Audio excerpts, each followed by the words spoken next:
vez, agradecendo a Deus e pedindo a Ele a direção nesse momento que passaremos aqui.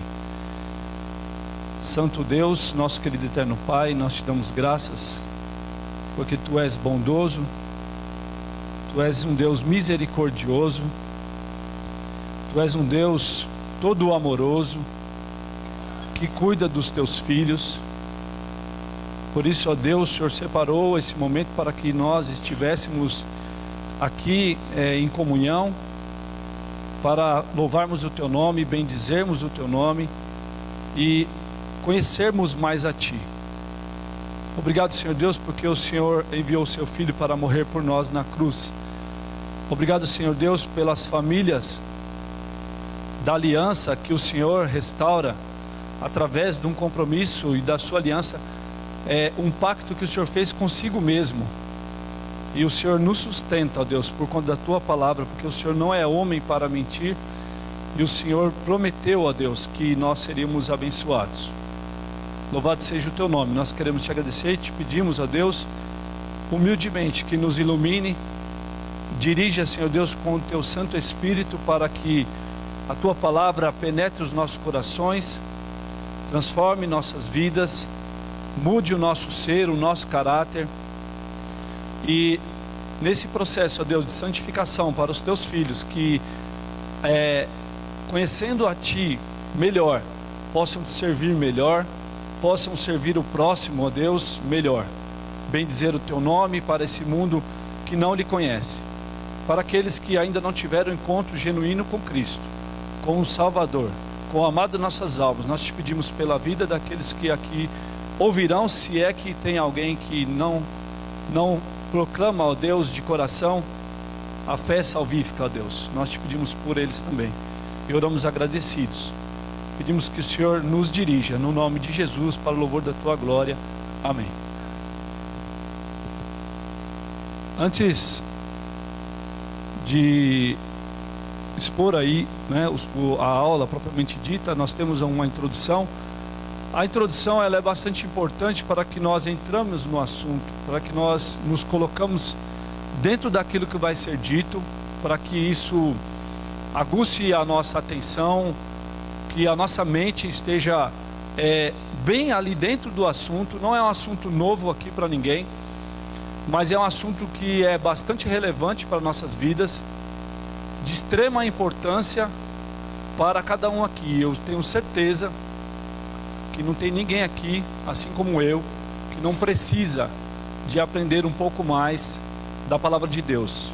E esse assunto não é diferente. Nós vamos falar sobre as bases teológicas para o culto doméstico. Ah, mas isso eu já sei. Então, de fato, nós sabemos de tanta coisa que muitas vezes nós não fazemos, né? E a Bíblia diz que aquele que sabe o que deve fazer e não faz, nisso está pecando. Então nós vamos aprender e a responsabilidade fica para nós. Mais uma vez, daquilo que nós aprendemos, a responsabilidade passa a ser nossa, né? De praticar. De fato, de maneira que essa prática, ela glorifica a Deus, né? Ela vem através da nossa vida, do nosso testemunho, vem salvar outras vidas, né? Então, as bases teológicas para o culto doméstico. No domingo passado o pastor falou sobre culto doméstico. No outro domingo também falou sobre culto. Nós ainda teremos, se eu não me falha a memória, mais umas 2 ou 3 aulas. O assunto é pertinente, é importante. É importante ir vendo esse assunto de certa forma devagar, para que a gente vá digerindo, vá lembrando do que está sendo dito, do que está sendo mostrado e do que Deus quer dizer para nós com relação a cultuar a Deus, cultuar a Ele mesmo. Então, para que nós façamos isso, nós precisamos conhecer mais a vontade de Deus. Não há outra maneira de nós glorificarmos a Deus de maneira que nós não o conheçamos, né? Então, para que nós façamos isso de maneira intencional, não é a parte do Espírito, né? Mas de maneira intencional por nós, eu vou fazer isso porque isso agrada a Deus. Eu sei que Deus gosta disso. É como se quando você está pensando em alguém e você vai comprar alguma coisa para alguém, você deve pensar naquilo que aquela pessoa gostaria de receber, né? Porque se você chega lá com algo que ela é um presente, mas de forma que ela não gostaria, ou não precisa, ou não quer, vai ficar obsoleto para ela, de certa forma. Não vai ter utilidade. Então é importante que nós pensemos naquilo que nós vamos fazer.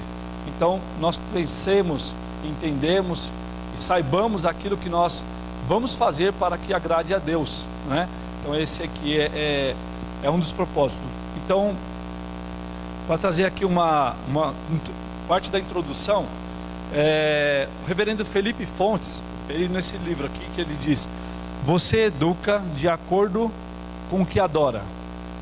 Felipe Fontes, ele diz o seguinte num trecho, ele vai falar sobre educação de filhos, mas num contexto, claro, de dentro para fora, de casa para fora, o contexto de mundo, vamos dizer assim. Mas ele coloca aqui um ponto que eu achei interessante para compartilhar.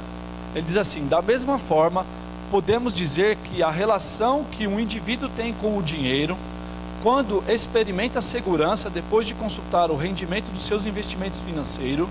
Então a pessoa, quando vai no caixa do banco, ela consulta lá e tem um dinheirinho lá, ela fica com o coração todo alegre, certo? Nós sabemos disso, isso é uma verdade, porque nós sabemos das obrigações, daquilo que envolve você ter o dinheiro. Quando você não tem o dinheiro, é muito difícil, nós sabemos disso. Por isso que nós trabalhamos, né, para que ganhemos recursos para sustentar a nossa família, nos sustentar na obra de Deus e tudo mais. Então ele vai dizer, vou repetir: da mesma forma, podemos dizer que a relação que um indivíduo tem com o dinheiro, quando experimenta a segurança depois de consultar o alto rendimento, talvez não seja o caso nosso aqui, de seus investimentos financeiros, quanto ao tipo, é semelhante à do homem que experimenta a segurança depois de ter participado de uma reunião. Ele vai terminar aqui com uma reunião de oração. E eu quero trazer esse finalzinho do que ele coloca aqui, como nós olhamos para o culto doméstico, nós olhando para a nossa realidade, das nossas casas, ao fazer o culto doméstico, a sensação e a satisfação na vida nossa e dos nossos filhos né, ele compara aqui, ou seja, deve ser maior, mas ele compara aqui, né? Então, fazendo um paralelo, é uma satisfação tão grande quanto aquela quando você vai lá e tem um dinheirinho na conta, te deixa alegre, te deixa feliz, e você faz tantos planos. Então é uma satisfação que enche o coração de alegria. Eles têm objetos diferentes, mas ambos estão envolvidos em uma relação de natureza religiosa. Entrando para o aspecto da idolatria, uma pessoa, é como ele está colocando agora no aspecto, né? A pessoa sai toda satisfeita porque o dinheiro dele está rendendo juro e está ganhando muito dinheiro, né? Ele faz uma comparação. Então, o culto, né, no lar, nós não vamos ampliar muito porque já foi falado sobre o culto individual. Hoje o aspecto é culto no lar. Então, o culto no lar, ele deve ser tanto quanto essa pessoa que idolatra o dinheiro e vai lá e tem um saldo alto na conta. O culto no lar, né, a religião ensinada para os filhos, ela deve satisfazer o nosso coração, o coração dos nossos filhos desta maneira. Ou seja, os dois estão cultuando alguém ou alguma coisa. Um ao dinheiro, o outro a Deus. Então a satisfação deve ser tão grande quanto aquela lá. Ainda maior porque nós compreendemos, né, e isso nos liberta. Então o Evangelho nos liberta. Então a satisfação do culto no lar, do filho, da esposa, ouvir a palavra de Deus pregada pelo seu esposo, ela deve alegrar o coração da família. Esse é um ponto. Então vale a pena ler, é um livrinho de poucas páginas. Eu não estou fazendo propaganda no sentido de, né, estou compartilhando o que nossos irmãos nos ajudam a compreender. Outro aspecto, não tenho certeza se o pastor fez esse comentário aqui, mas é uma introdução do livro de Jerry Marcelino, que ele fala redescobrindo o tesouro do culto familiar. O aspecto é culto familiar, né? Nós sabemos que na igreja há pessoas que talvez não tenham cônjuge, né? Pessoa que vive sozinha de uma certa forma, que o cônjuge já faleceu, os filhos já casaram, e há casos que a pessoa se encontra sozinha.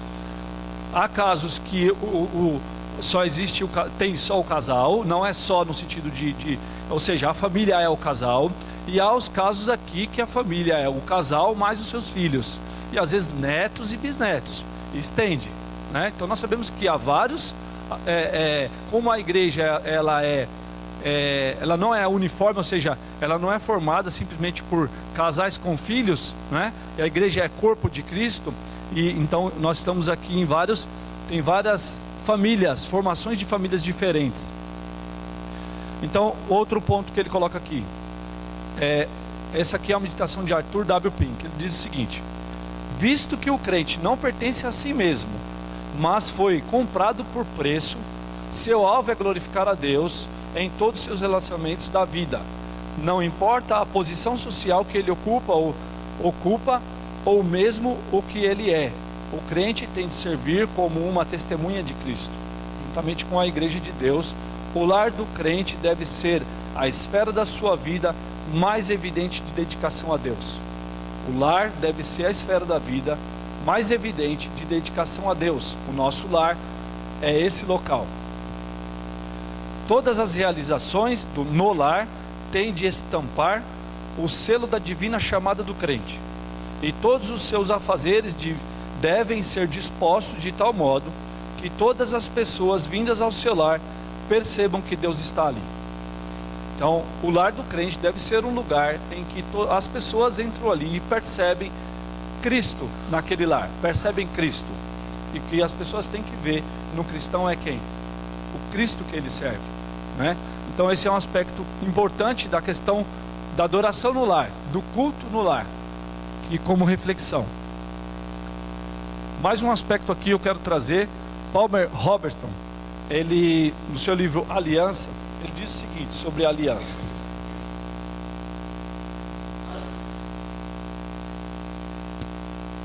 esperança para as famílias de hoje, não é? A prática explícita nos 2000 anos da mesma aliança de redenção, desde Abraão até Cristo, fornece o fundamento histórico para essa prática. Ele vai citar aqui de batismo, de família, da nova aliança. As famílias de Abraão, Moisés e Davi foram providas com o mesmo modo de redenção por meio do sangue de Cristo, assim como as nossas, pelo mesmo modo de redenção do sangue de Cristo. E cada uma das alianças sucessivas menciona explicitamente a inclusão de filhos. Então, ela menciona explicitamente a inclusão de filhos.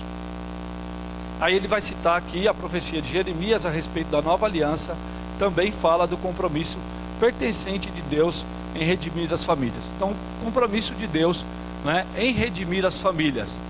Para isso, Deus nos dá bases teológicas para o culto. Redimir as famílias começa aonde?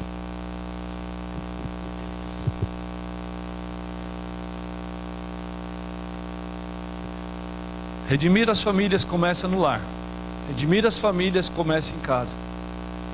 Redimir as famílias começa com um pai que se compromete com Deus. O seu relacionamento dele com Deus é no aspecto vertical, né? Porque lá nós aprendemos que a aliança ela é feita com o representante da família, e a responsabilidade é essa. Cristo não nos deixa órfão, Cristo não deixa a sua igreja órfã. Então a aliança ela é feita, né, com Abraão. Deus faz aliança com Abraão como representante do lar, e isso não escapa a nenhum lar, porque nenhuma família que nós conhecemos bíblica, ela pode hoje não ter um homem, hoje, por circunstâncias da vida, mas ela começa com um casal. Nós vemos isso lá no Éden. Ela pode hoje, por circunstâncias da vida, dos anos que passaram, coisas que aconteceram, pais que perdem seus filhos, cônjuge que perde o seu parceiro no aspecto, e aí, então pode acontecer das famílias não estarem com essa estrutura, mas ela se forma a partir daí. Nós sabemos disso. Deus criou o homem, e depois Deus criou a mulher por causa do homem. Então as famílias se formam dessa forma. Isso a Bíblia que nos ensina e nos diz isso. Então nós vamos ver esses aspectos aí. Irmãos, se alguém tiver algum comentário para fazer, eu sei que o tema ele é bastante frequente nas nossas casas, na nossa mente. Não é assim um tema que vai trazer novidades, mas é um tema que eu espero que chame a atenção para aqueles, motivem os que já fazem fazer o culto doméstico, seja estímulo, né, e ajude na motivação dos irmãos fazerem. Aqueles que não fazem, entenderem a responsabilidade que devem fazer, né? Então é isso que nós queremos aqui.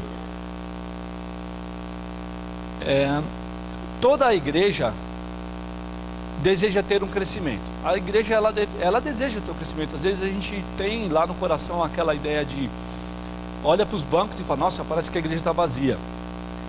Eu acredito que a maioria das pessoas aqui já tiveram esse sentimento, por algum motivo, mas já tiveram esse sentimento. E nós queremos de fato que a igreja esteja cheia.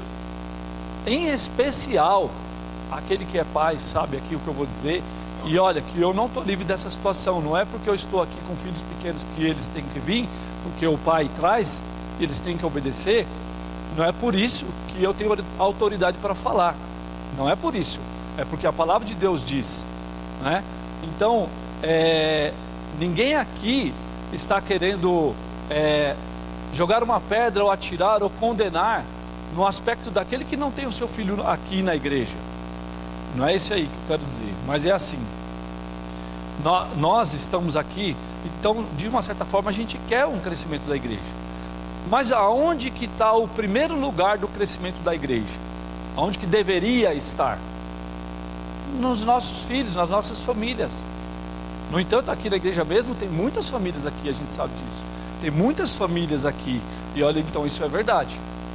Porque a igreja de Poá, ela conhece, né? Todo mundo fala, tem muito mineiro na igreja, e, né? Ou seja, e tem muito parente. E isso não está fora do que deveria acontecer. É isso mesmo, é um reflexo. É um reflexo de pais, crentes, que ensinam seus filhos a serem crentes desde o berço e trazem, mas ensina em casa primeiro em casa. A primeira igreja é formada dentro do lar.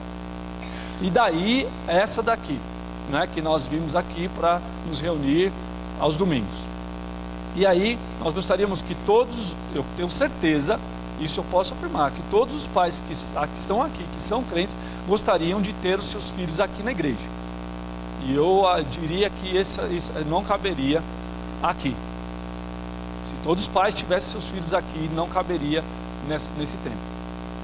Então nós queremos sim, nós queremos, isso é um fato, nós queremos nosso filho. Eu quero meu filho assim como vocês querem o de vocês. Eu não sei o dia do amanhã, pertence a Deus. Deus fala o que eu tenho que fazer e a gente tem que procurar fazer. Agora, se ele vai estar aqui amanhã ou não, aí é entre ele e Deus, né? Mas aonde que é nossa responsabilidade de pais, eu estou chamando mais os pais porque é uma responsabilidade primeira dado ao pai, e depois, dado devidas circunstâncias, aí nós, né, vai ter os casos que a mãe deve, né, tomar alguma atitude de algum aspecto, porque afinal de contas ela é auxiliadora, né? Então, toda a igreja deseja ter crescimento. No entanto, é surpreendente como poucas delas buscam promover isso por meio de uma ênfase na necessidade de criar seus filhos na verdade da aliança. Então, ou seja, quer ter crescimento, cria filhos na aliança. E nós sabemos, de fato, tem muitos filhos daqui que são crentes que não estão sentados aqui, mas estão sentados em outras igrejas. Quando eu digo sentados, eu digo reunindo, são membros nesse aspecto, tá? Então, poucos lutam com o porquê de muitos adolescentes se tornarem membros apenas nominais das igrejas, com uma mera noção de fé, ou de abandonar a verdade evangélica em troca de doutrinas não bíblicas e modismo de adoração. Então pode acontecer de muitos dos filhos nossos acabarem indo para, né, como diz, beber água em outro lugar, acabar se desviando, saindo da igreja.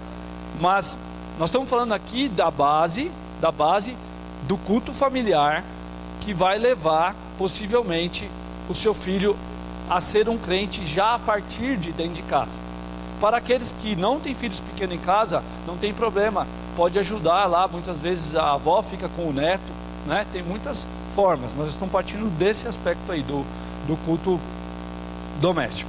Então, muitas vezes a igreja é vazia, né?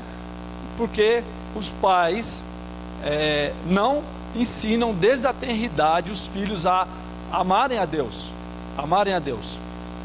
mas nós queremos aí, o autor nos traz esse aspecto, que ensinando não é a única forma, não vamos esquecer do Espírito Santo de Deus aplicar a palavra no coração. Nós não estamos desprezando isso, nós estamos falando da responsabilidade que os pais têm.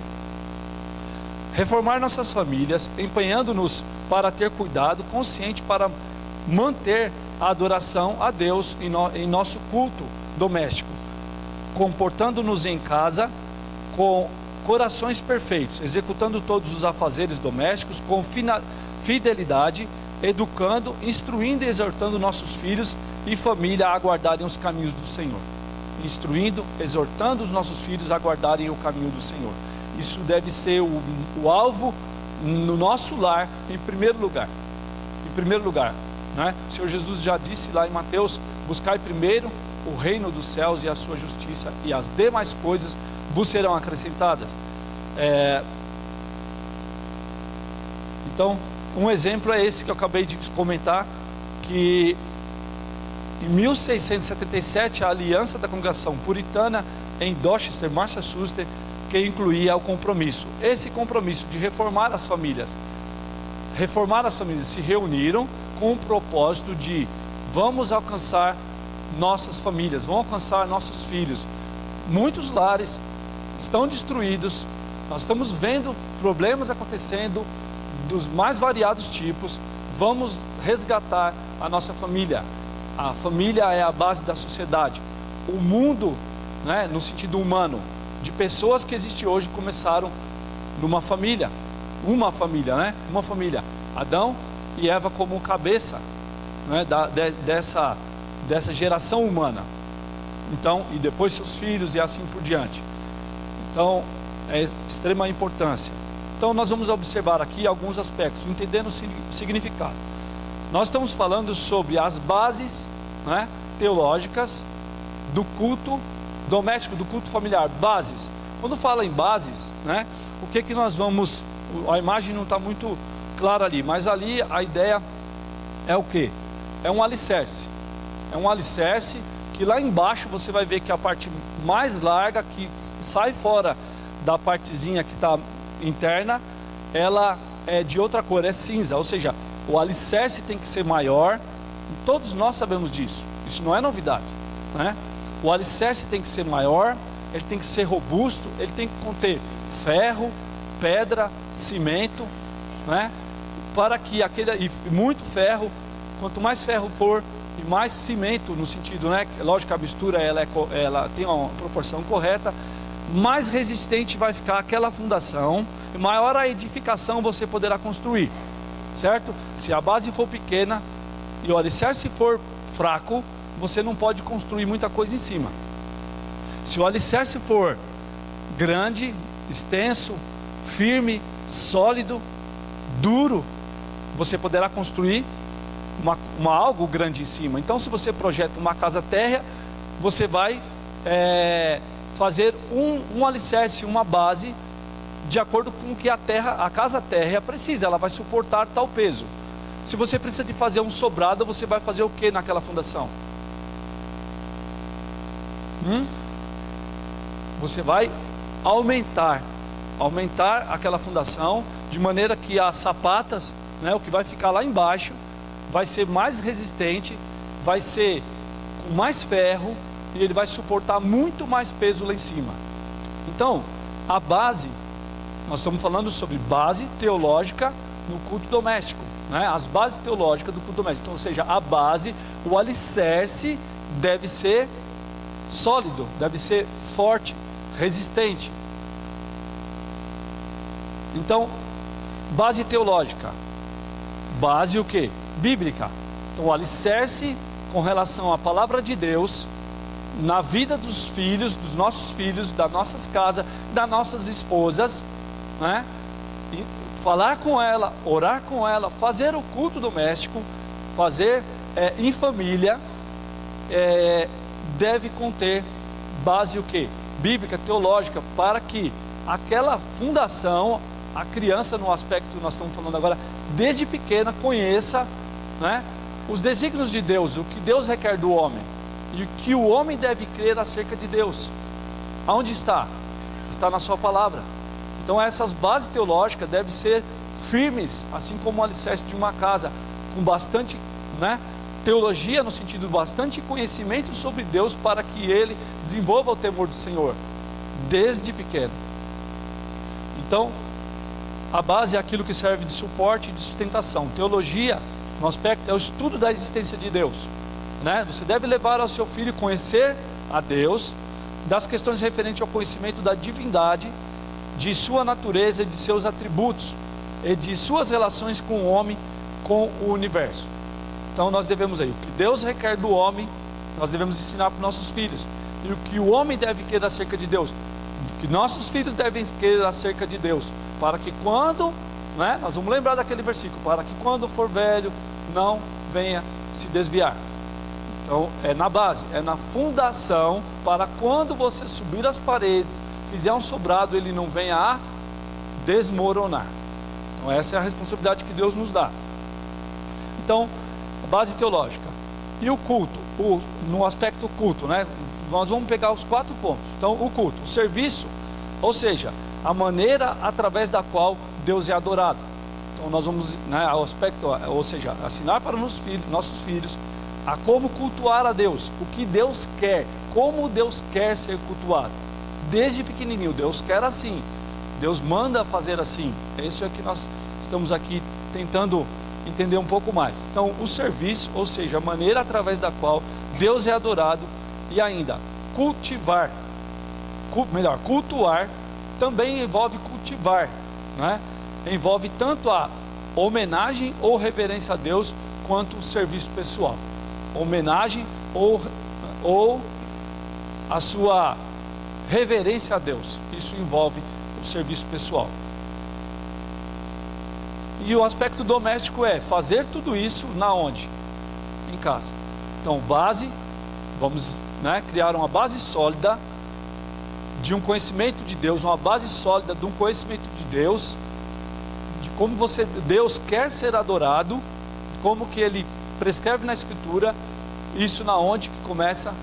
No lar. Então ensinar o filho a amar a Deus, a conhecer a Deus, ensinar, né, orar com a esposa, ler com a esposa, para os casais que não têm filhos, orar com ela, né, trazer esperança para o coração dela. Isso se fazemos no culto doméstico. Nós fazemos isso, devemos fazer isso no culto doméstico. Essa é a vida da família crente. Não tem assim algo de extremamente novidade. É que muitas vezes nós não fazemos por negligência, mas é isso que a palavra de Deus manda com que nós façamos.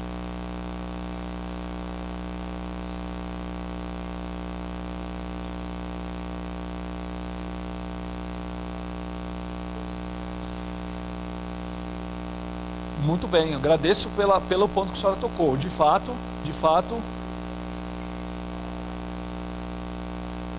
sim. A mãe e o pai, ele nunca vai deixar de orar por seus filhos. Nunca vai deixar, nunca. E ele traz uma excelente consideração nesse aspecto que a senhora citou agora, que é uma vida de oração do crente, não é? É uma vida de oração. E nós vamos, de uma certa forma, nós vamos sempre lembrar primeiro. Não sei se isso é egoísmo, mas primeiro nós vamos lembrar, eu acho que não. Eu acho que faz parte do mandato para a nossa família. Mas sempre nós vamos lembrar do que nossas esposas e filhos. Primeiro nós lembramos da nossa casa, de uma certa forma, eu percebo isso. Não sei se vocês, mas comigo acontece assim. Primeiro eu lembro da minha esposa, dos meus filhos, depois eu vou estendendo. Parece que sempre... não é que tem que ser uma maneira ali, né, sempre daquele jeito, mas parece que Deus nos faz lembrar primeiro, porque elas estão mais próximos, né? E aí ele é a igreja de Cristo, né? O corpo de Cristo, nós vamos lembrar também. De fato, muito bem colocado. um pai vai orar pelo seu filho até quando ele não estiver mais em casa.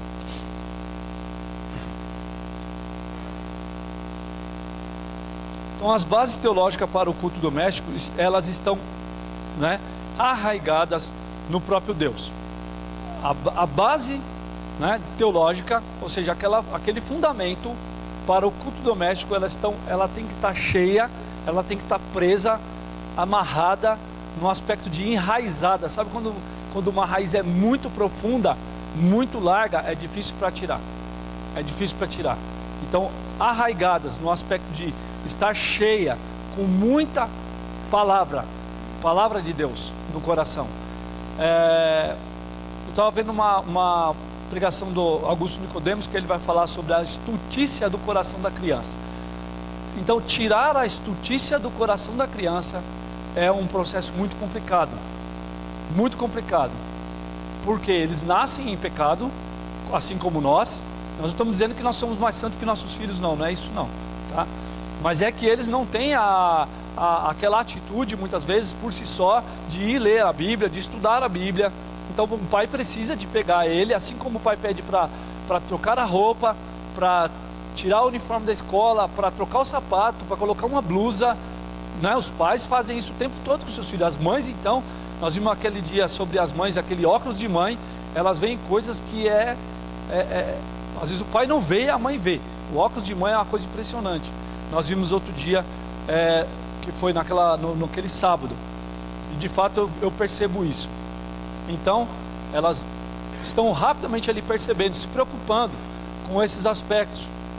Para a criança seja preservado o quê? A saúde, a integridade física. Ela está preocupada que ela não vai pegar friagem, né? Nós sabemos disso, que isso é muito presente.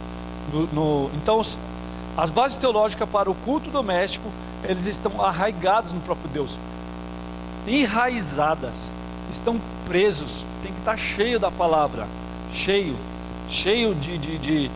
da palavra de Deus, né? Constantemente, porque de maneira que a palavra de Deus vai tirar o Espírito, é óbvio que é uma ação do Espírito, vai tirar a estultícia do coração da criança, a estupidez, né? Assim como muitas vezes do nosso. É óbvio que do nosso também é a palavra de Deus né? O Espírito que aplica a palavra no nosso coração para que isso aconteça em nós também. Mas nós estamos falando do aspecto culto doméstico. Então precisa que nós preguemos a palavra de Deus para nossos filhos, para nossas esposas, constantemente, para que isso vá saindo e vai entrando o quê? A palavra. Então isso vai transformando. Sempre nós oramos antes da palavra que ela transforme o nosso coração. Então nós precisamos de fazer isso. O apóstolo João nos diz que o amor de Deus é inseparável da sua existência. O amor de Deus é inseparável dele mesmo. O amor de Deus está com ele. Deus é amor, né? Lá em 1 João 4, Deus é amor, vai dizer. Então, o amor entre as pessoas da Trindade era tão grande, desde toda a eternidade, que o Pai decidiu criar um mundo de pessoas que, embora finitas, teriam personalidades que refletiam o Filho. Personalidades. O homem foi criado lá no Éden conforme a imagem, conforme a semelhança. Deus resolveu criar, né, homem e depois a mulher com personalidades, com diferenças, mas eles tinham a imagem e semelhança. E a partir de Cristo, né, aí tem a queda, ao pecado. Isso é prejudicado, né, no contexto humano. Então o homem perde essa imagem, essa semelhança, e ele passa a ter dificuldade na adoração a Deus. Ele, né, nós vemos lá logo no início, quando eu até citei na outra aula, entre Caim e Abel, né, quando Caim mata o seu irmão por conta de adoração, Então o apóstolo João, ele nos diz isso, que o amor de Deus é inseparável da sua existência. O Deus majestoso e trino não se molda de acordo com as nossas famílias, mas em vez disso moldou o conceito da família terrena baseado em si mesmo. Nossa vida familiar reflete de um modo débil a vida santíssima da Trindade. Por que no modo débil? Porque o pecado prejudica refletir a imagem de Deus conforme deveria ser. Como foi criado no Éden, conforme a imagem segundo semelhança, e o pecado mancha, né, as nossas vidas. Então o pecado ele tira, né, a maneira correta de adoração. Então, mas a família ela não deixa de ser esse retrato, né, essa forma que Deus fez. E aí Deus, claro, com muita sabedoria, envia seu Filho para morrer por nós, para que nós fôssemos reconstruídos segundo a imagem do seu Filho, né? Refeitos, porque aquela imagem de Adão não serve mais. De uma certa forma, alguns teólogos vão dizer que foi preservada como fruto da graça comum, mas agora o que é aceito por Deus é se parecer com Cristo, é ter a imagem do Filho de Deus. É isso que Deus quer para nós, para os seus filhos. Então,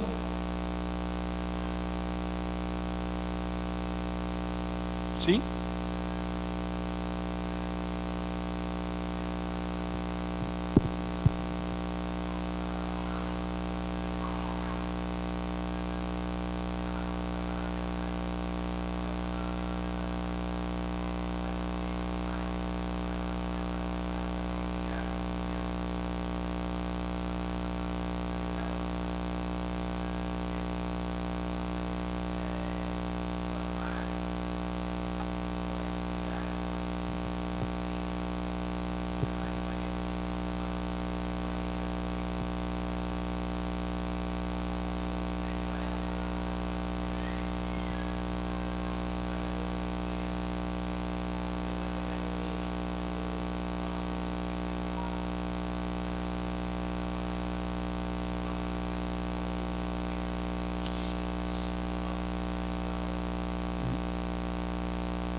Então, muito bem colocado. Esse ponto que o senhor está levantando aí é justamente o ponto que está sendo tratado aqui. Joel Bick, que adoração no lar, e justamente o livro que eu estou usando é esse daqui. É justamente esse o ponto que ele está colocando, da base do lar, quando não trabalhada corretamente, quando não feito aquilo que Deus manda, não ensinado. Nós vamos lembrar do texto de Deuteronômio 6, mas a gente não vai falar, sempre nós vamos lembrar, que é o texto mais lembrado. Mas o que acontece justamente o que ele levanta, o problema que ele está levantando a base está na família, em casa, começa em casa. É justamente o que o senhor está falando. Tem que começar dentro de casa, na família da fé, naqueles que já são crentes, porque o mundo jaz no maligno. O mundo jaz no maligno. Então, para a igreja de Cristo, para a palavra de Deus, ela é para nós e nossos filhos, né? Deuteronômio 29 vai dizer isso aí. As coisas reveladas são para nós e nossos filhos. Então, é para nós e nossos filhos. Deus nos revelou isso. Aí primeiro nós fazemos isso, para que amanhã ou depois, o senhor comentou, depois qualquer vento de doutrina, qualquer coisa que vier, qualquer modismo que entrar numa outra igreja, eles vão embora. E muitas vezes, de fato, porque pode acontecer, porque ele ainda não era um crente genuíno, então ele, né, ou a base não era boa. Então o vento vai e leva.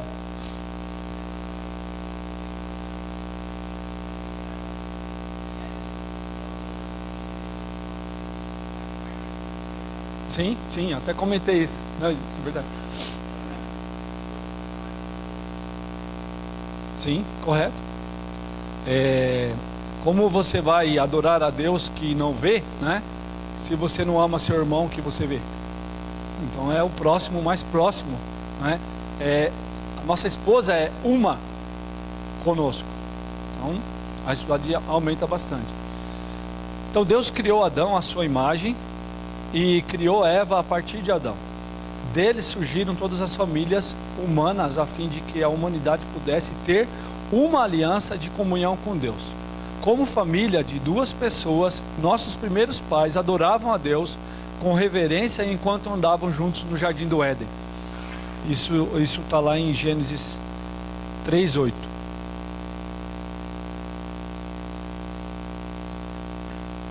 Adão desobedeceu a Deus, transformando a alegria da adoração e da comunhão com Deus em medo, temor, culpa e alienação, que é o que o pecado causa, né?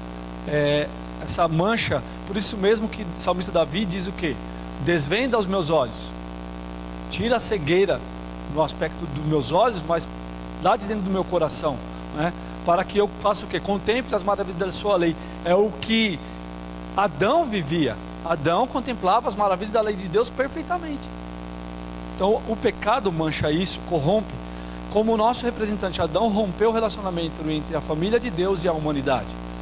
No entanto, o propósito de Deus não poderia ser frustrado. Enquanto ainda estavam diante dele no paraíso, Deus deu detalhes sobre uma nova aliança, a aliança da graça, e contou a Adão e Eva sobre seu filho, que sendo semente da mulher, quebraria o poder de Satanás sobre eles e lhes asseguraria as bênçãos da aliança da graça. Então Deus, de maneira graciosa, misericordiosa, bondosa, ali mesmo, né, naquela situação complicada, Deus já promete um Redentor, já promete um Salvador, já promete ao homem que Ele mesmo honraria essa aliança que o homem, que é chamado Pacto da Graça, o homem não conseguiu cumprir. Mas Deus diz: eu vou fazer por você, eu vou enviar meu filho para morrer, né, e te dar vida. Então, por meio da obediência de Cristo à lei e de seu sacrifício ao pecado, sacrifício pelo pecado, Deus abriu o caminho para a salvação dos pecadores, ao mesmo tempo em que satisfez a sua justiça perfeita. Então a justiça perfeita de Deus, ela foi satisfeita no próprio Filho dele, próprio Filho de Deus, e nos colocando novamente, né, em comunhão, em paz com Deus. O Cordeiro seria imolado no Gólgota para tirar o pecado do mundo, de modo que nós, pobres pecadores insignificantes, pudéssemos ser restaurados para o nosso verdadeiro propósito. Aquilo que Deus havia planejado antes da criação, antes da fundação do mundo, não haveria de ser deixar de ser feito por conta do pecado. As coisas não deixariam de acontecer por conta do pecado, porque Deus sabia o que iria acontecer, mas Deus tinha um plano maior ainda. Outro dia, ouvindo sobre isso, sobre esse ponto, nós estávamos falando na aula, ou melhor, na reunião de oração, quando do pecado do Éden, Adão foi deixado livre no jardim. Adão, né, o livre-arbítrio, Adão tinha a possibilidade de pecar e a possibilidade de não pecar. Agora, Adão escolheu fazer o quê? Pecar. Então o homem, ainda que criado à imagem e semelhança de Deus, tinha a possibilidade de pecar. Deus, de maneira sábia e santa, o homem pecou. Responsabilidade do homem, nós não estamos esse não é o tema, mas o homem pecou, e o que acontece? Deus envia o seu filho agora para nos gerar por semente incorruptível, uma semente que agora não mais, o dia na eternidade, nós não mais pecaremos. Nós seremos ainda de uma certa forma, se é que eu posso dizer assim, ainda melhor. Ou seja, Adão tinha a possibilidade de pecar. Em Cristo, na eternidade, nós não teremos mais a possibilidade de pecar. Uma maneira sábia de Deus, e de ainda valorizar mais ainda a obra de Cristo na cruz. Nós não mais pecaremos. Então, nós somos recriados sim de uma semente incorruptível, de maneira que nunca mais, na eternidade, o pecado vai nos assolar, vai nos causar algum mal. Isso são as promessas que Deus nos dá na sua palavra. Então,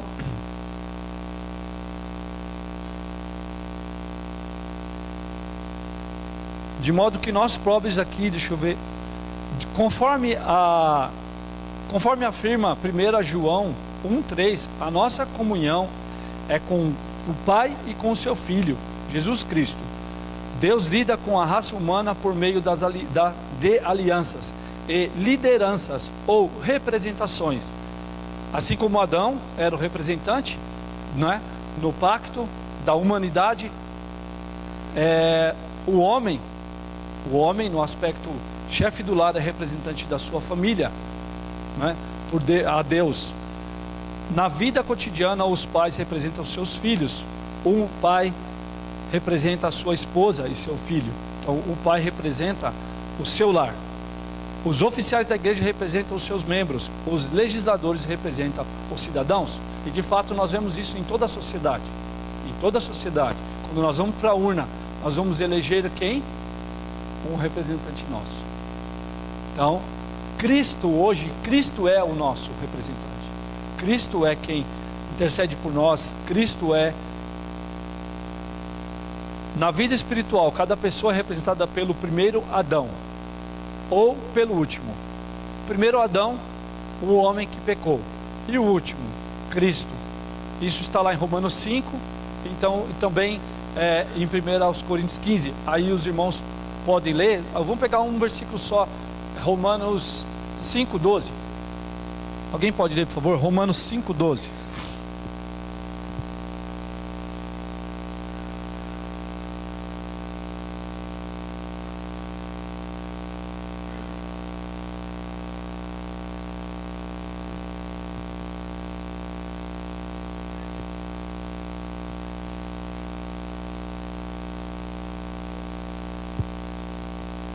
Então, a palavra de Deus é clara. O pecado, nós já falamos sobre isso. O pecado entrou por um homem e todos passou a morte. Mas pelo seu Filho, por Cristo Jesus, Ele nos livra da ira, né, vindoura de Deus. Esse princípio de representação aparece em toda a Escritura. Por exemplo, lemos sobre a linhagem piedosa de Sete, Noé e Jó. Nós lemos lá Jó oferecendo sacrifício pelos seus filhos. Noé, quando a arca que ele tem possibilidade de terra firme, o que ele faz? Oferece um sacrifício. Deus renova a aliança com Noé. Então, se algum irmão quiser abrir ou marcar o texto, Gênesis 8, 20 a 21. Vamos abrir, por favor. Gênesis 8, 20 e 21. E Jó 1, 5.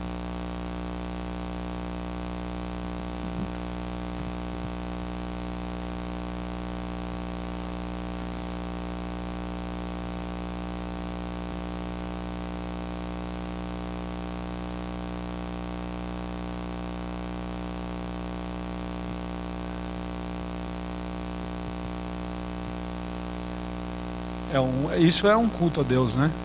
É um culto a Deus, de fato. Deus vê ali o coração do homem, né? E Deus renova a sua aliança.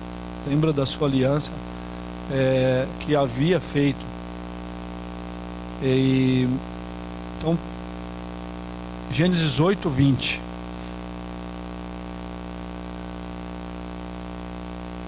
Levantou Noé um altar ao Senhor e, tomando de animais limpos e de aves limpas, ofereceu holocausto sobre o altar. Então ele fez um culto ao Senhor. Jó 1:5. Alguém pode ler, por favor?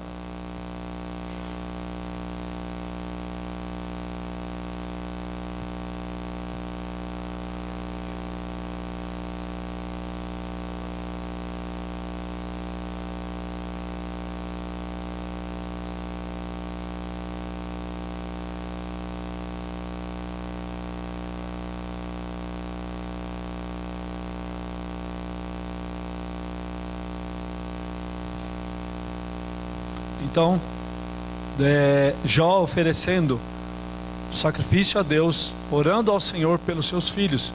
Aí vai o ponto que a dona Maria citou, né? Não importa, ele estava lá orando pelos seus filhos, orando pela sua família. Deus organizou a raça humana em famílias e tribos e lidou amplamente com eles por meio da aliança patriarcal. Disse Deus a Abraão: em ti serão benditas todas as famílias da terra. A administração mosaica perpetuou o princípio do pai como representante de uma família na adoração e comunhão com Deus. O livro de Números destaca de modo particular Deus lidando com o seu povo conforme as famílias e seus cabeças. O pai deveria liderar a família. Nós vamos ver muito claro lá, né, com os filhos de Israel, quando vai sendo distribuída a terra, é de acordo com quem? Com os seus filhos, com o número dos seus filhos.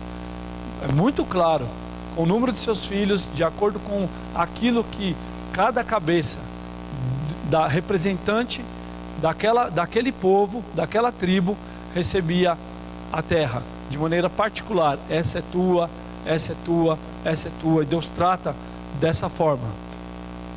O papel da liderança do pai na adoração permaneceu ao longo da monarquia em Israel e nos dias dos profetas antigos, do Antigo Testamento. Por exemplo, Zacarias prediz que o Espírito Santo seria derramado numa era futura. As pessoas o experimentariam como o Espírito da graça e de súplica, e isso os levaria, família por família, a uma lamentação amarga e sincera. Famílias específicas, elas são modeladas de acordo com os seus cabeças e pais. A casa de Davi, a casa de Levi, de Simei, isso está lá em Zacarias 12, de 10 a 14. A relação entre a adoração e a vida familiar continuou nos tempos do Novo Testamento. Pedro reafirmou a profecia feita a Abraão, o pai de todos os fiéis. Aí, ao declarar aos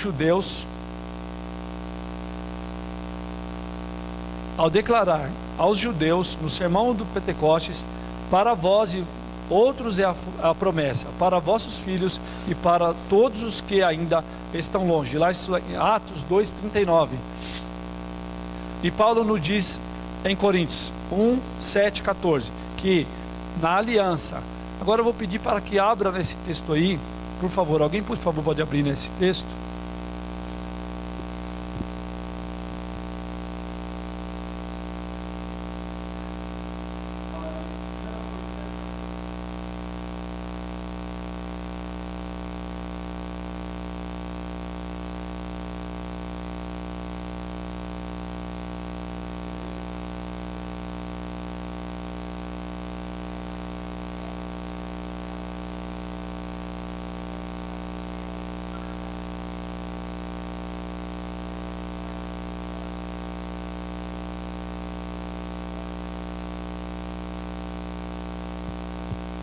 Então, a família é santificada, é uma bênção.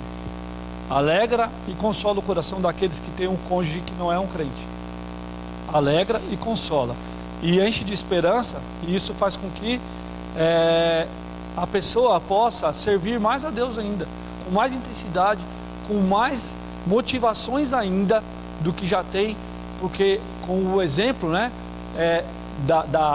do cônjuge que é santificado, né, que santifica teu lar, ele pode também vir pelo seu testemunho, né, isso é bíblico, até que o outro possa até conhecer a Cristo por meio das suas atitudes, porque o nosso testemunho de vida também reflete Cristo, e a outra pessoa pode ver Cristo na sua atitude.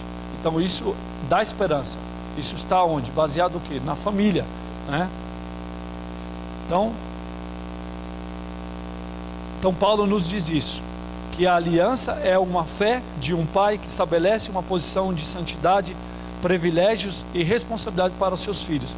A igreja, no Novo Testamento, inclui tanto as crianças como seus pais, relacionando-os como membro do corpo. Isso está lá em Efésios 1:4, Efésios 6, de 1 a 4. E a experiência individual de crentes, isso também em Timóteo 2, 1:5 e 3:15. Vamos, por favor, abrir nesses textos. Efésios 6.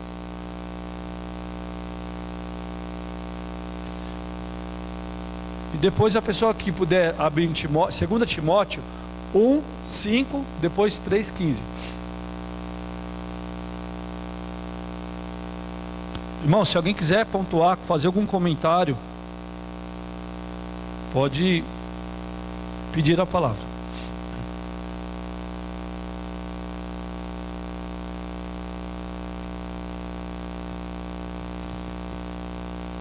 O que diz Efésios 6, de 1 a 4?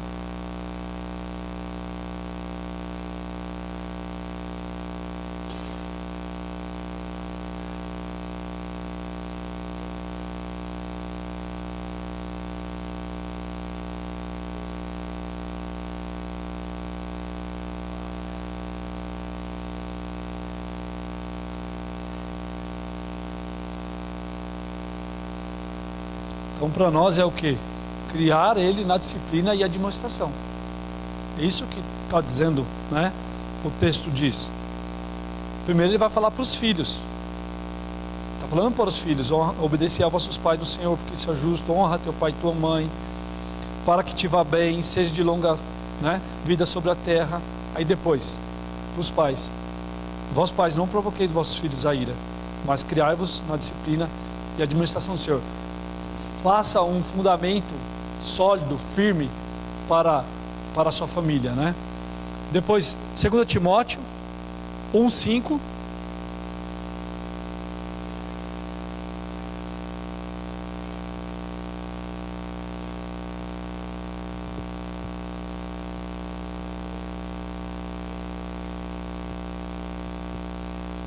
Então a fé que habitou, né, nos pais também depois habita. Então Paulo diz isso a Timóteo. Ou seja, ele reconhece ali que ele já era uma pessoa que já tinha sido criado no Evangelho. Outro texto é aí mesmo 3,15.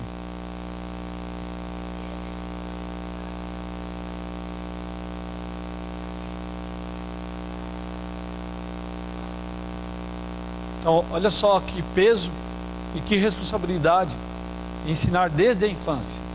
Ensinar desde a infância pode tornar-te sábio para a salvação. O filho, ele pode conhecer a Cristo dentro de casa. Ele pode ter um encontro com Cristo dentro de casa. Não é maravilhoso? Alguns pastores, até acho que o Milton um dia falando aqui, ele disse que muitos acontece de nem saber de fato o dia ou a hora que tiveram um encontro com Cristo, porque foi algo que foi caminhando. A fé dele é como se, não é assim, mas é como se dos pais já tivesse uma ligação direta. É claro, aí nós vamos pensar, né? Pode ser até pecaminoso, mas e os que não são crentes? Não é o aspecto que nós estamos falando agora. O texto diz: pode tornar-te salvo. Não está dizendo que, né, para a salvação. Não está dizendo que todos vão ser salvos porque foram criados. O texto está dizendo: pode tornar-te sábio para a salvação. Então é nesse aspecto que nós estamos olhando para a necessidade e a importância do culto doméstico, para tornar-te sábio para a salvação, né? Dentro de casa, começa no lar. Então isso afirma a importância da fé e da adoração no âmbito familiar. A religião familiar,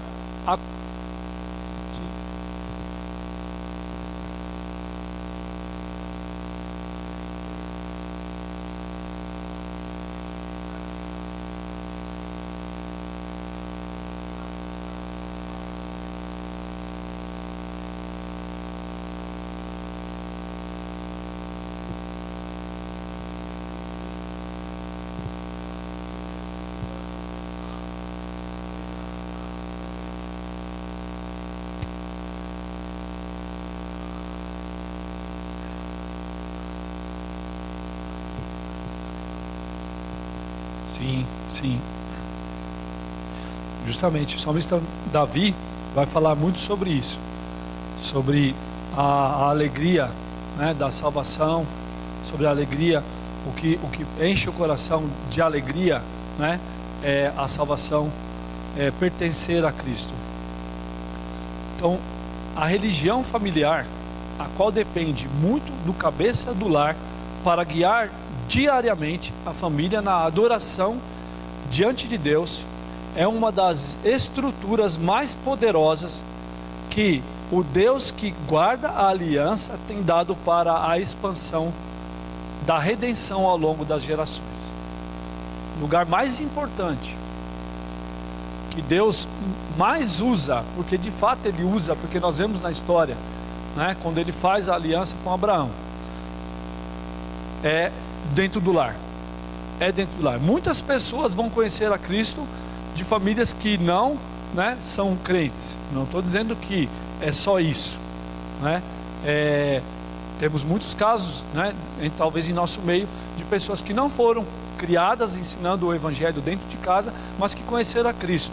Isso é graça de Deus para a vida dessas pessoas, mas é graça de Deus para a vida daqueles que desde pequeno já aprendem a adorar a Deus.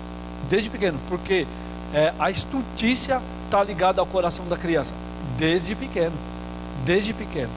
Então, é sim um trabalho. O pastor comentou sobre que as dores do parto, né?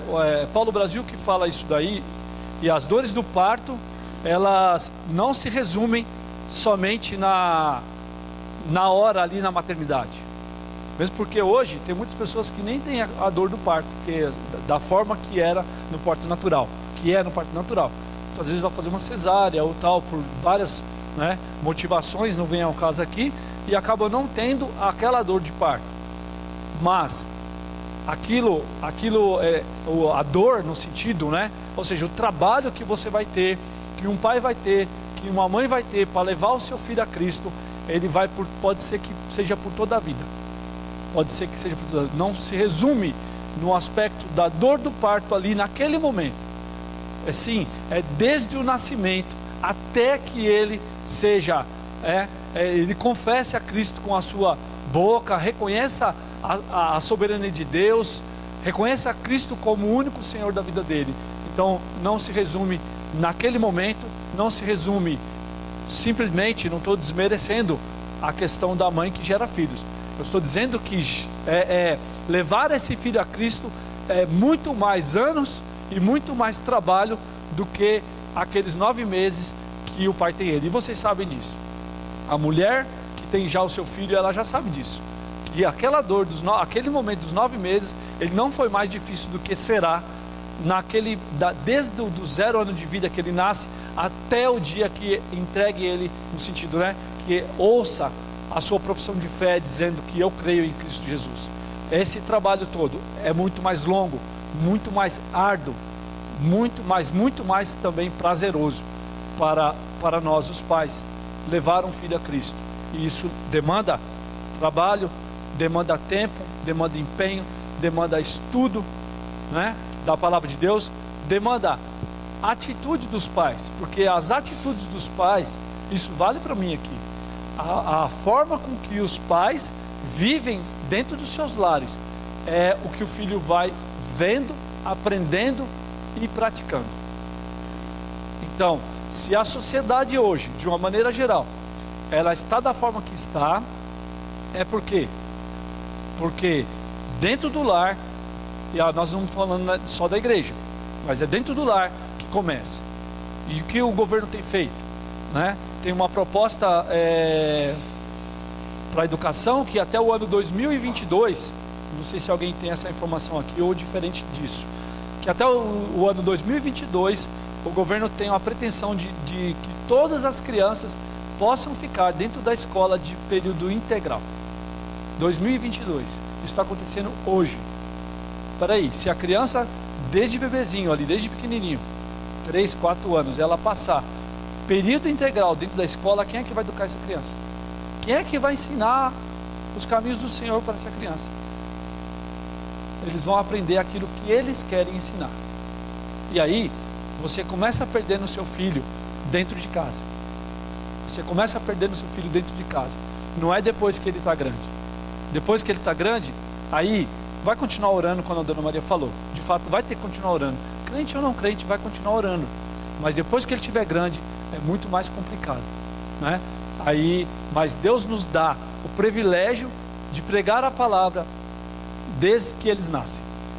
De certa forma, tem o pecado, sim, tem pecado, mas ainda muitas coisas não está enraizada na mente da pessoa, no coração da criança. Muitas coisas não estão, apesar dele ser um pecador.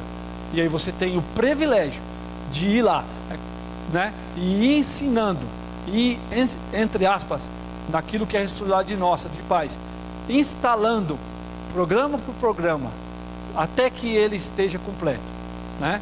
De certa forma, isso não é óbvio que a gente sabe que isso não é uma verdade absoluta, não depende só de nós, depende do Espírito, mas naquilo que é nossa responsabilidade, a gente pode sim trabalhar. Isso é serviço, isso é culto, isso é servir a Deus. Servir a Deus é servir primeiro a nosso lar, primeiro a nossa família.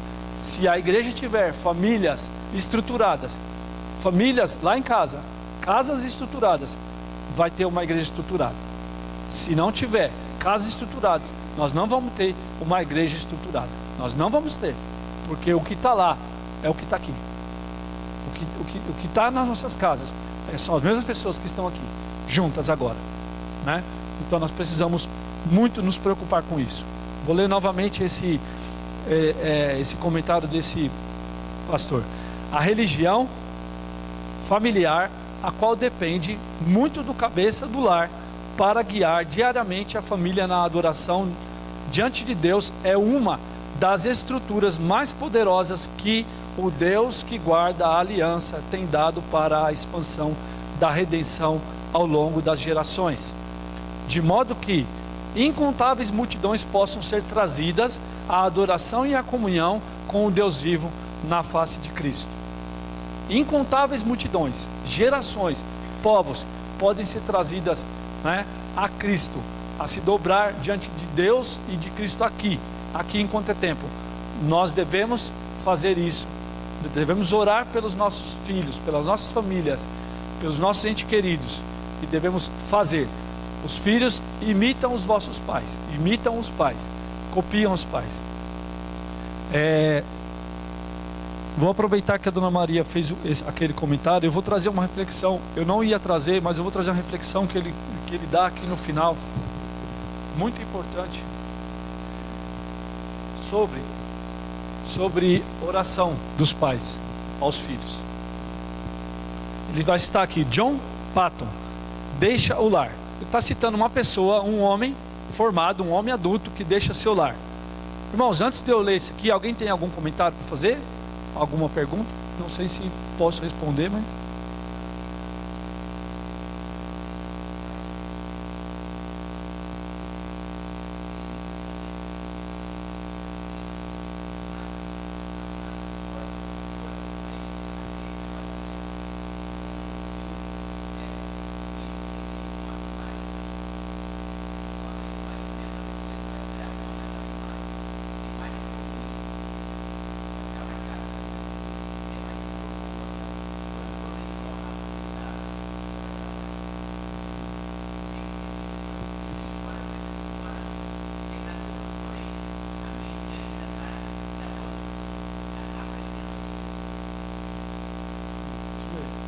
Uma aplicação prática do que o senhor está falando, me lembro agora quando nós fomos assistir lá a palestra do Ted Tripp, acho que foi, ele disse o seguinte,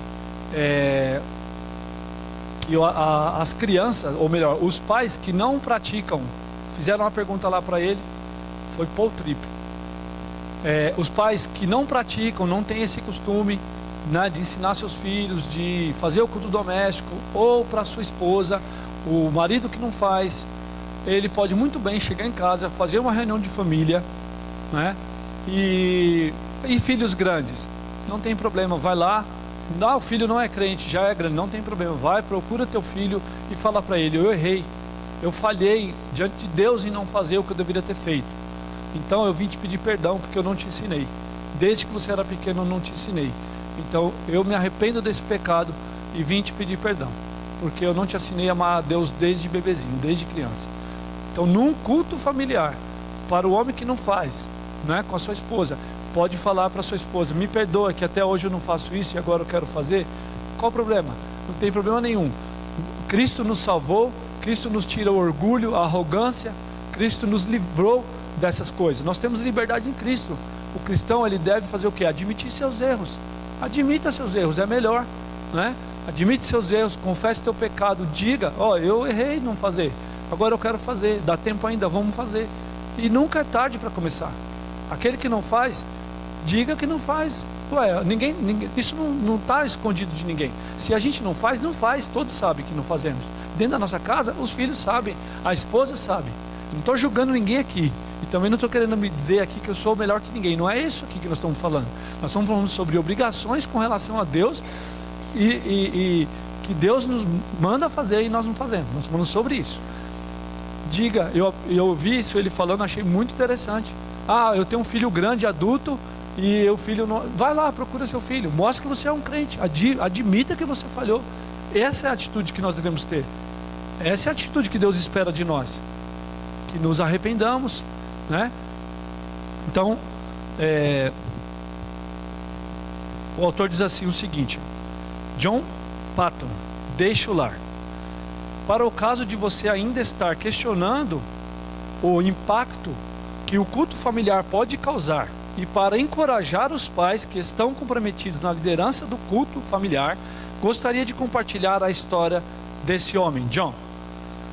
Quando ele deixou seu lar, ele deixou o lar para estudar, e a partir de então se tornaria um missionário entre os canibais. Aí Patton escreveu, né? John escreveu: meu querido pai caminhou comigo nos primeiros 10 quilômetros do caminho. Seus conselhos, lágrimas, conversas celestiais sobre aquela jornada de despedida ainda estão frescos em meu coração como se fosse ontem. E hoje as lágrimas escorrem livremente em minhas bochechas, como naquele dia em que a memória me leva sorrateiramente para aquela cena. Nos últimos 800 metros desse caminho ou mais, andamos juntos num silêncio quase contínuo. Meu pai, como de costume, carregava o chapéu nas mãos. Seus lábios continuaram se movendo, numa oração silenciosa a meu favor. E suas lágrimas rolaram rapidamente quando os nossos olhos se encontraram em olhares para os quais todas as palavras seriam vãs. Paramos ao chegar ao local da despedida. Ele segurou minha mão com força, num minuto de silêncio, e depois disse de forma afetuosa, solene: Deus te abençoe, meu filho. Que o Deus de teu pai te faça prosperar e te livre de todo mal. Incapaz de dizer alguma coisa, seus lábios continuaram se movendo numa oração silenciosa. Em lágrimas nós nos abraçamos e partimos. Corri o mais rápido que pude, e quando estava prestes a virar uma esquina onde ele me perderia de vista, olhei para trás e o vi ainda parado, com a cabeça descoberta no lugar onde eu o havia deixado. Ele estava olhando fixo para mim. Acenei meu chapéu em despedida e virei a esquina num instante. Mas meu coração estava muito sobrecarregado e ferido para me conduzir adiante, e lancei-me à beira da estrada e chorei por algum tempo. Levantando-me com cautela, subi a barragem para ver se ele ainda estava no lugar onde eu havia deixado.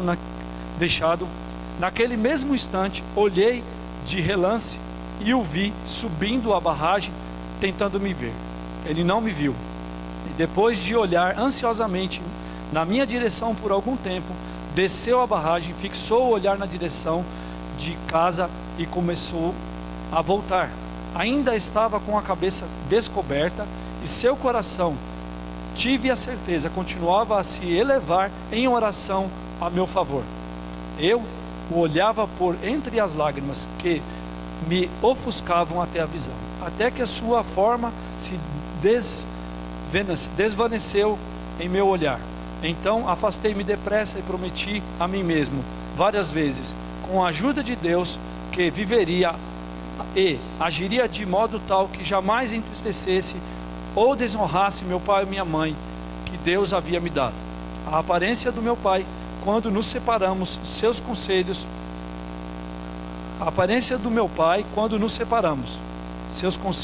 orações, as lágrimas, a estrada, a barragem, a subida por ela, a sua volta, a cabeça descoberta, tem vindo nitidamente até a minha mente. muitas e muitas vezes ao longo da vida, e está vindo até agora.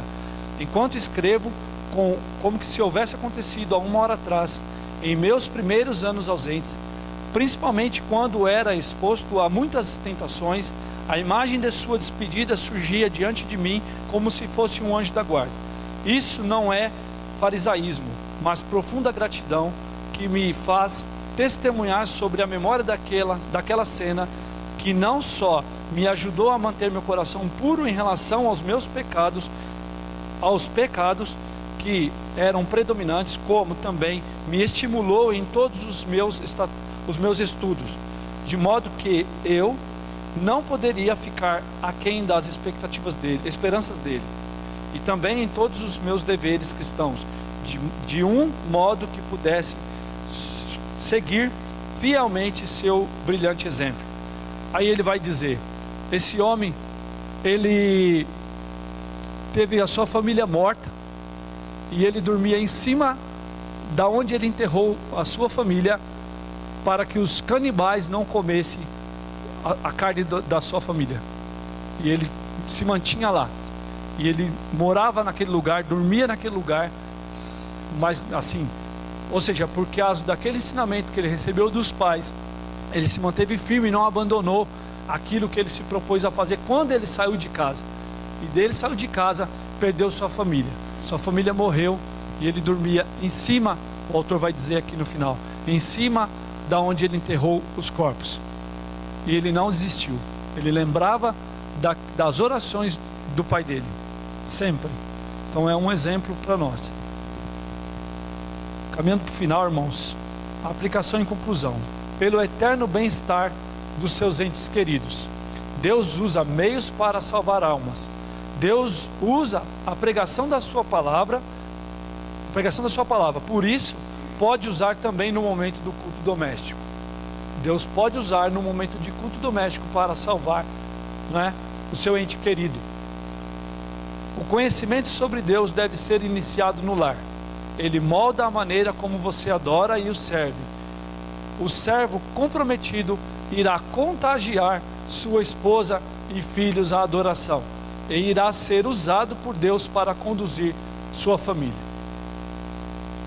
Aí, aquele comentário que eu já fiz para encerrar: você não perde o seu filho na rua, você perde o seu filho dentro de casa.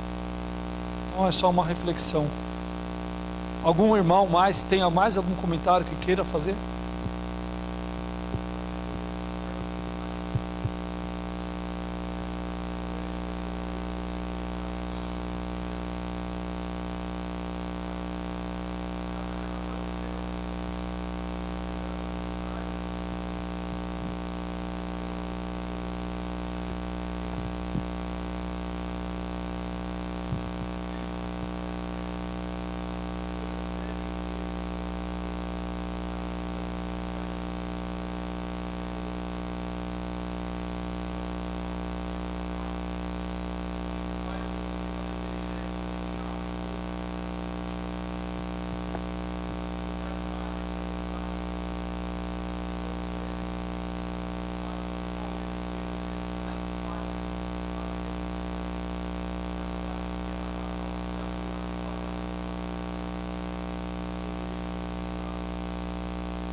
Legal, obrigado pela contribuição. Alguns pontos, às vezes a gente, é ótimo colocar os pontos práticos. Às vezes a gente não é que foge, mas é que como essas aulas são divididas em vários pontos, mas é importante a questão da aplicação. De fato, a Bíblia, nós vamos ver num aspecto da Bíblia, por exemplo, a oração. Cristo nos ensina a orar, está muito claro lá, né? Em Mateus 6 tem a oração, ele nos ensina a orar, tem um modelo de oração, não é uma reza, é um modelo de oração no qual você pode se guiar para, né, aprender ali o que Deus quer que você faça na oração. No culto doméstico não tem um modelo ali clarinho, bonitinho, explicado, todos os detalhes. Primeiro você senta, depois você levanta, primeiro você canta, depois você ora. Só que nós temos, de certa forma, um modelo de culto na igreja. Serve, né? Sim, cântico, leitura e oração, é o que nós entendemos de culto. Lugar apropriado, você vai adequar na sua casa. Hora apropriada, você vai adequar na sua casa. Também vejo, a sua fala é muito boa, também vejo num aspecto, é uma questão de prioridade. Fazer as responsabilidades é uma questão de prioridade, porque nós muitas vezes priorizamos várias coisas. Nós priorizamos o esporte, priorizamos o lazer, priorizamos os filmes, priorizamos a novela que seja, priorizamos vários programas, não abrimos mão de um monte de coisas que gostamos de fazer. De fato, o ponto que eu vejo, Edu, é criar um hábito e criar um gosto. Criar um hábito e criar um gosto e ver o tamanho no aspecto de que isso vai repercutir. Então, claro, você vai ter dificuldade. A família, ela tem várias demandas, né, dentro do lar. Nem sempre a família consegue estar num horário específico, todos reunidos ali. Então vai ter umas dificuldades. De fato, isso ocorre. Isso é de cada lar. Cabe sim, e no caso, o cabeça e a esposa, que é auxiliadora, sentarem, programarem, planejarem. Por que não? Nós planejamos tantas coisas. Planejemos então o culto doméstico. Vamos criar uma forma que vai ser útil para o nosso lar. O tempo é de acordo com que ali nós percebemos que é necessário, ou também, agora ele falou, não precisa ser, né, 1h30 não é nem aqui na igreja, praticamente, né? Então a gente precisa ter um bom senso, um cuidado, uma percepção daquilo. De repente não é a quantidade que você lê, é o que você lê e o que fica claro, né? Então, que Deus nos abençoe a se utilizar disso no nosso dia a dia. Vou pedir para que o presbítero Raminho então ore, encerrando a aula.